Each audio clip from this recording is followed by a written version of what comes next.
Ayan mga master. Okay, ito yung mga bago nating mga FGM trainee butchers dito sa Bangkeruhan. Okay. Good morning mga masters. Ayan po, okay, nakabalik naman kami ulit dito sa training center. Okay, pangalawang araw po namin dito. And then po, ito po yung mga tropa natin, okay? So, bago kami sumabak, okay, pre-orientation muna para at least maging safety po ang lahat. Ayan po, ito po yung mga quarters natin. Ito yung i-debone namin. After ma-debone namin ito, papasok kami doon sa brisket. Ayan po, so mga naka-display na kuan, ready na po yan para i-debone.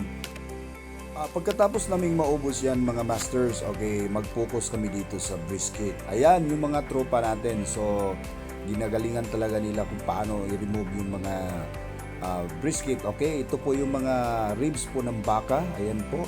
So, ginagawa yung mga beef pares. Okay, so magaganda po yung resulta niyan.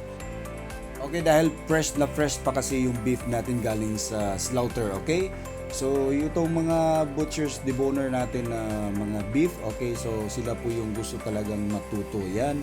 So dahan-dahan po tinatanggal yung mga laman po ng ribs ng baka.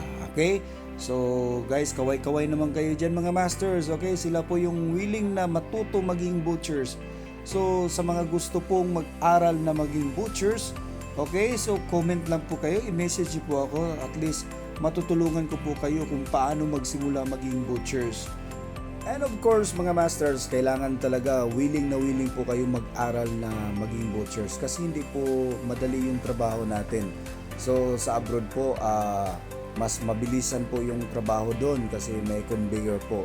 So dito po hanggang kaya nyo pa po mag-aral, okay, so kahit hindi pa masyadong mabilis yung trabaho, at least nag-i-enjoy po kayo. Kailangan kasi natin na i-empty yung mind natin para mag-learn po tayo sa mga bagong skills.